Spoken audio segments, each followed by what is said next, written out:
Looks like we're going to heaven. Exactly. On our way to heaven. We've been very nice. good. Yeah, very good. We've been accepted to heaven. Hold on, we got St. Peter coming up here. He's going to have to ask me a question. I hope I can pass. You heard that joke? Yeah. All right, here it is. The Louvre. Louvre. Pyramide. So I'm walking right now in Paris. We're at the Louvre. And I've got here with me Olivia Bonnamour. Yes, hello. Thank you very much for coming out today, Olivia. My pleasure. Always nice to see you and take pictures with you, talk about street photography. Absolutely. And what's interesting is I've seen you on 2 continents now. Yeah. Because I see you in Paris mostly, but then you happen to be in New York City last time. Yeah. So you came to the Street Badass meetup, and Which was really fun. Yeah, it was a lot of fun. Got to meet a lot of really interesting people, talented people. Yeah. And it was a great time.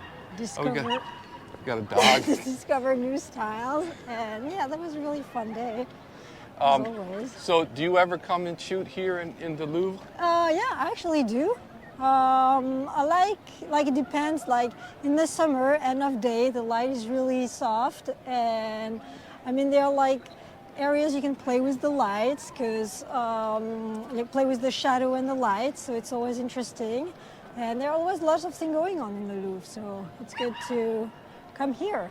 A lot of people too, isn't it? Yeah. People getting married, people taking pictures for Instagram, whatever. So it's like people dress nicely. It's good to observe all this. People skateboarding. So what kind of camera do you typically shoot, and what kind of lens do you typically use? So I shoot with my Leica M10P, and now it's more the 21mm lens.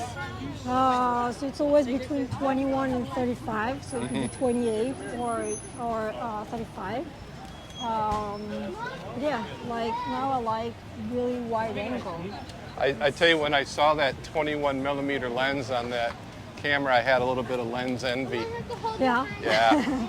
Yeah. So we're on Pont Neuf right now. It's a famous bridge. Yeah, everyone used to put locks on it. We get a look at that bridge over there. Yeah. There it is. And they took the locks off, right? Yeah. And It wasn't safe for the bridge. Oh no, it probably ended up being tons of weight. Yeah. Very beautiful.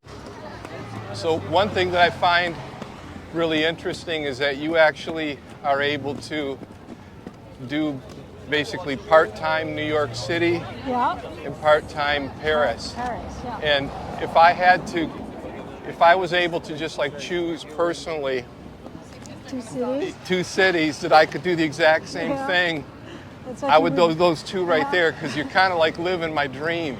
Oh. So do you like that setup? I mean, I love it. Yeah, it's really good. It's a different vibe between the 2, but it's like so much fun in each city to take like pictures and yeah, it's a different lifestyle. It's big cities, lots of people, lots of great characters, and I mean in New York there's always something going on, which is fun. I mean here too, in Paris too. It depends. But yeah, very lively cities, and I just love to take pictures in both cities. So now I'm going to ask you the dreaded question. I'm not going to ask you which one you like better, because it's a very difficult question to answer. I don't think you can choose a bet. I personally like it here better because I feel like it's more chill. Yeah. I feel like it's more difficult to take pictures here, but it's more chill here. Yeah. And I'm kind of into the chill factor. Yeah. But tell me what would be like one of your favorite things from shooting in New York, and then one of your favorite things shooting in Paris? Interesting question. I don't know. Maybe what I like about New York is it's more areas. Like same as here, you fall in love with certain areas for different reasons. Maybe for the people that you happen to take picture of, or like the vibe of this area. So yeah, yeah, I mean in New York, I love to walk like Washington Square, Union Square, go from like the East Village to the West Village. So it's like you see different types of people. It's very fun. And here, it's going to be the same. Like some areas are very interesting for special reasons, like I don't know, like you see lots of cool people, fashion people in the Marais, and then you cross the bridge like we're doing now, and you go to Saint-Germain, and it's like total different style, and yeah, so I like that. It's like going from one word to another inside the same city. It is almost like, I guess that's one similarity between New York City and Paris is it's kind of like a bunch of little cities Yeah. that are all in one big city. Yeah, and then you go to Montmartre in Paris, and it's like a little village. It doesn't even feel like you're in Paris. Yeah, So, it's a great, I love going there. You brought up a very interesting point about New York City, Yeah. where in New York you run into a lot of, or hear a lot of, I should say, people speaking French. And Yeah. that was one thing I really loved about New York, Yeah. is hearing the French language. Yeah, I was really like paying attention to that I was only listening mostly to French, because I was like, is there Italian? Like you don't really hear Italian, like Italians or Spanish, like, yeah, because there are a lot of South American people, but you see it's not tourists, and yeah, mostly it's French, and there are a lot of French people living in New York. Yeah. Bonjour. You got some action here. You want to get a picture? Putting up the, we're gonna get a shot of you in action here. Nice. It's actually quite a heartwarming scene to see that, isn't it? Yeah. But it is kind of cool to watch that memory being made with family. Yeah. Yeah, because then when they come back, like separately, they'll remember that there's a lock up there. They remember, like, if you want to see your lock, they can do scuba tours and look at where they threw the lamp in the water. Yeah. So we're back to the Louvre. I like this couple. Let me show the couple here across the street.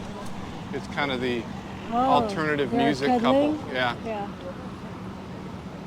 Can they see from that far? Probably not.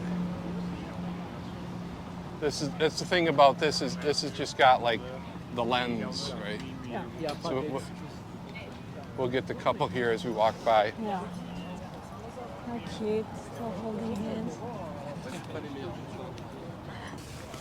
One thing I like about places that are like out of like Great Britain and out of the United States and this kind of thing is when you see styles Yeah. in France, for example, or in Argentina, Yeah.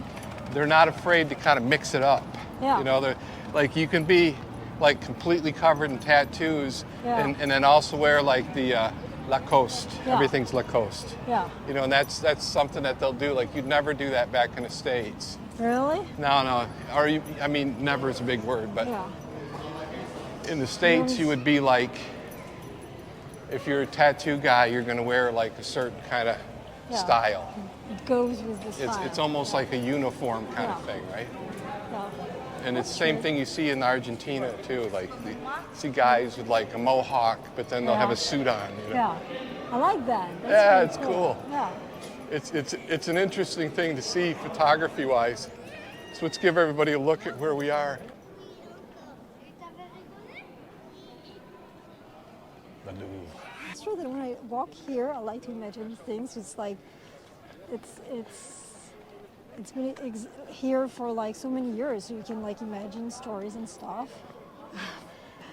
They were doing. You I don't can't know. do that. Imagine, like, I guess this was always a museum though, right? Yeah. This wasn't ever like just a regular palace or something. No. So there's never any kind of nefarious No, because activities. they built the pyramids like it's pretty recent. Mm-hmm. But yeah, because in the garden in the Tuileries, in the Right. park, there used to be, I think it was like where like the king would come, and I think so. I mean, should do more research instead of saying things I that put could you on the be spot. totally wrong. But I think We got hallelujah going on in here. Here, let's go out that door over there. I don't know if I can do hallelujah with the again, indeterminate language. Once again. We've already made it in because remember we went in with the going into heaven video.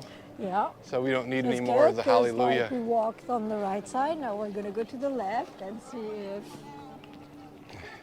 your We'll see if happening there. if it was all it was cracked up to be. yeah.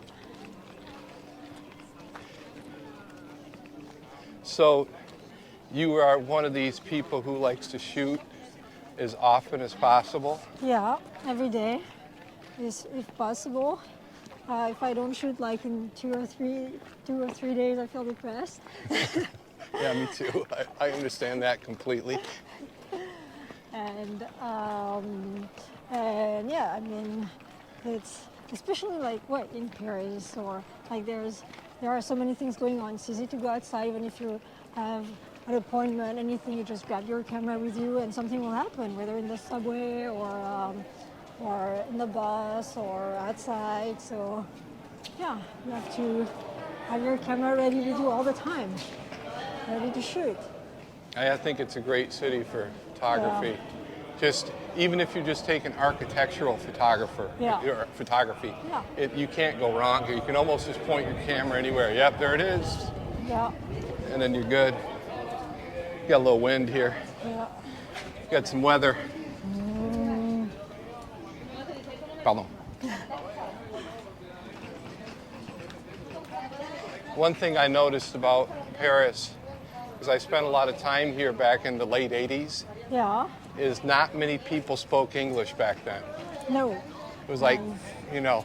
and so you had to say something. Yeah.